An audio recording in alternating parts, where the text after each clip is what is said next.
Have you ever won an argument and yet, right after, felt like something wasn't quite right?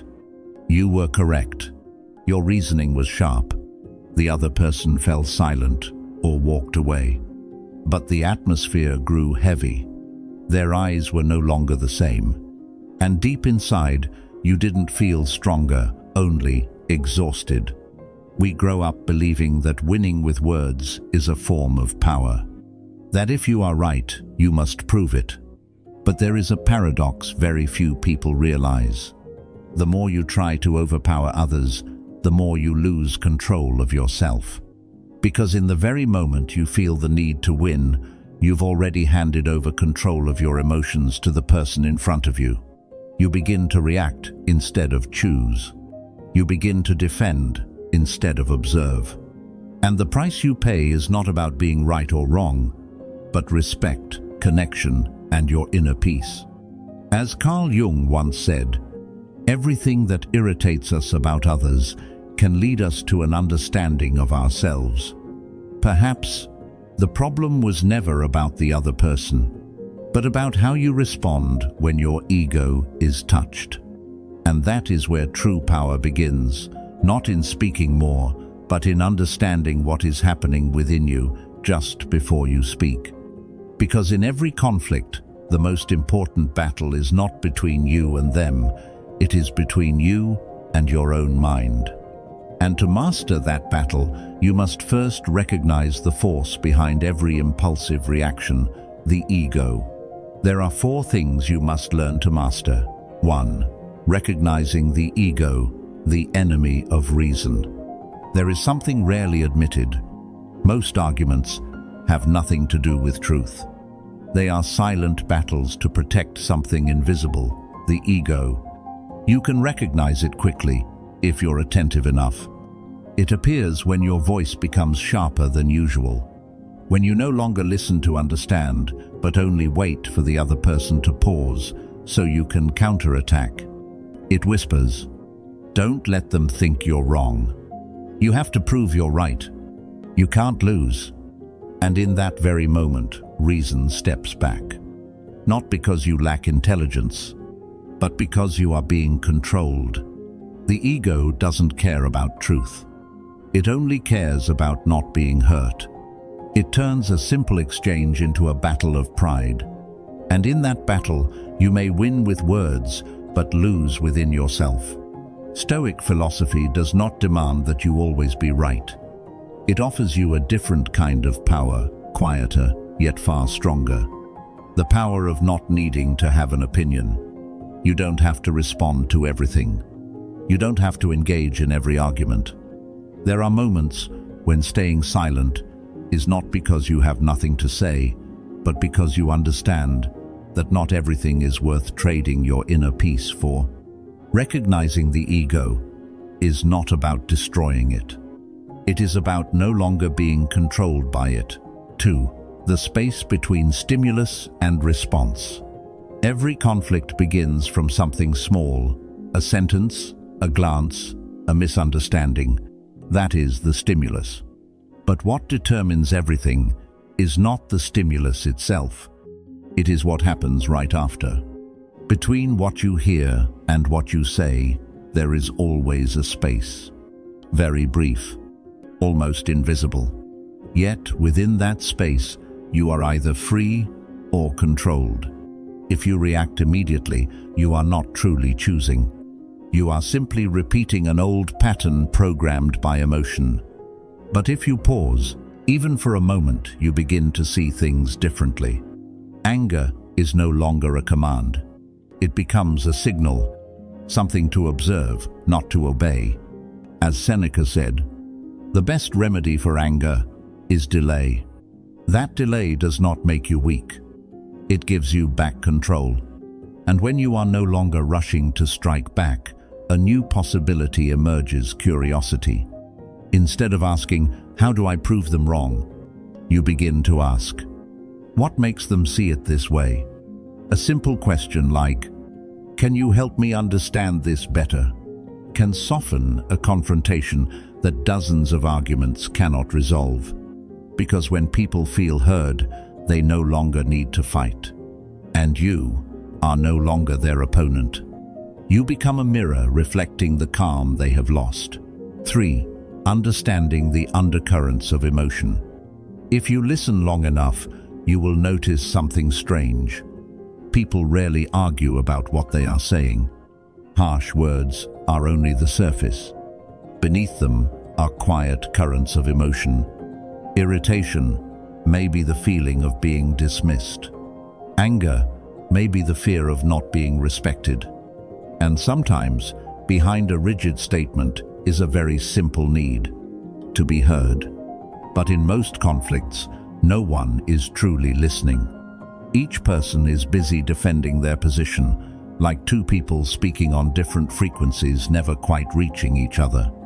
That is why some arguments last for hours and nothing changes, because the real issue was never touched. When you begin to see these undercurrents, your response changes. You no longer just hear words, you hear what is not being said. And here, a subtle ability appears.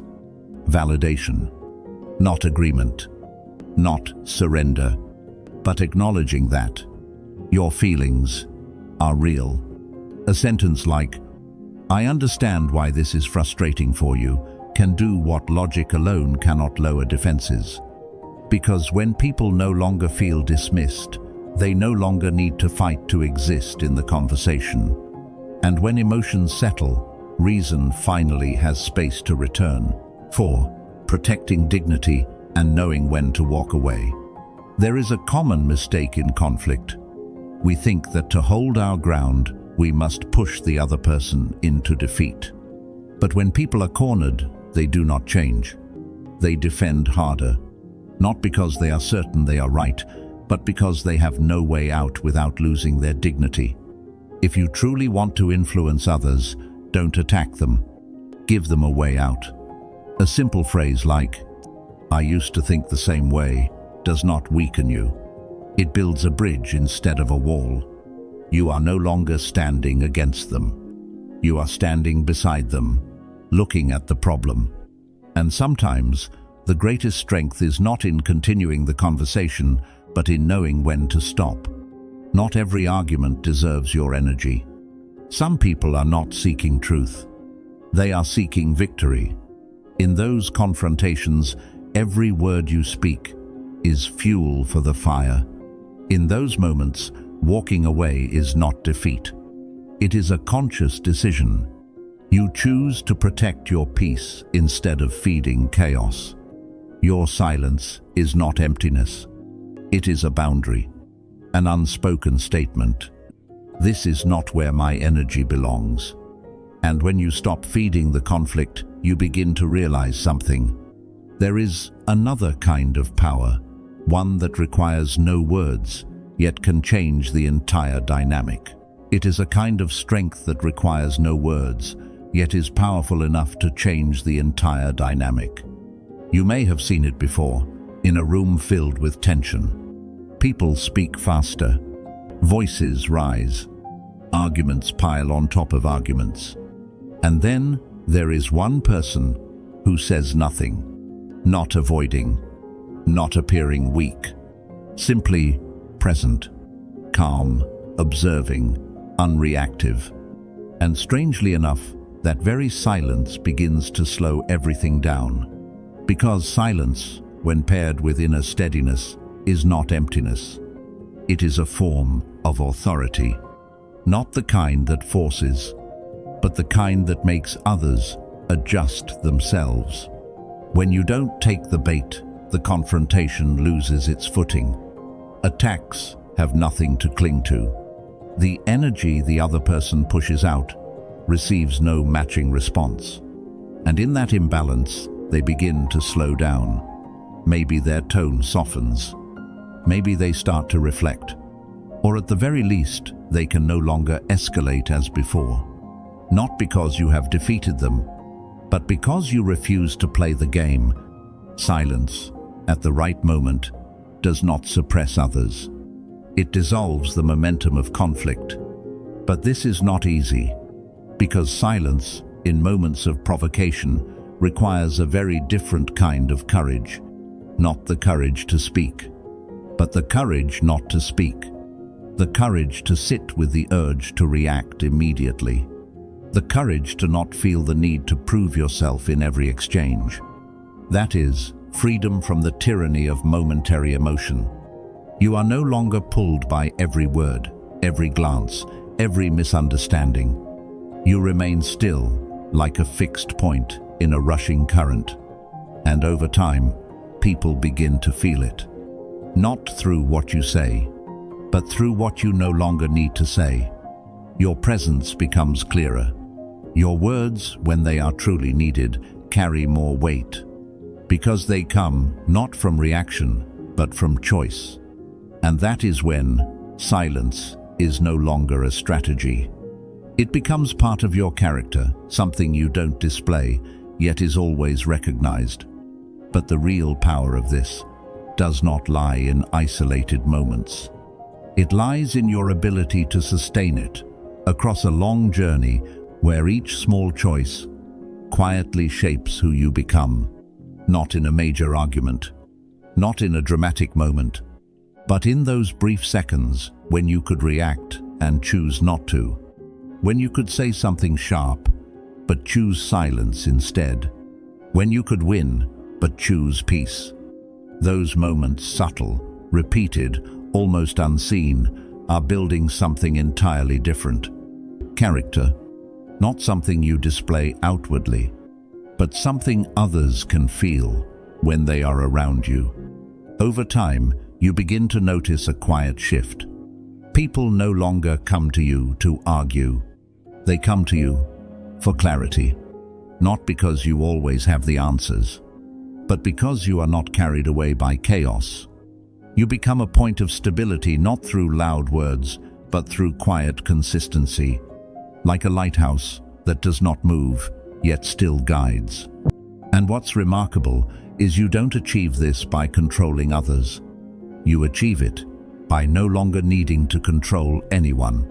That is the most important shift, from trying to change the external world to mastering the inner one. Because in the end, you cannot decide what others will say, think, or do. But you can always decide who you will be in those moments. Stoic philosophy does not promise a life without conflict. It offers something more realistic, a mind that is not shaken by it. And when you live this way long enough, you begin to realize respect does not come from speaking better, but from not needing to speak as much. Influence does not come from how many times you win, but from how many times you remain yourself. As Plato once said, "The wise speak because they have something to say. Fools speak because they have to say something." And perhaps, in a world that is always noisy, where everyone wants to be heard, the truly grounded individual is the one who does not need to speak to be recognized.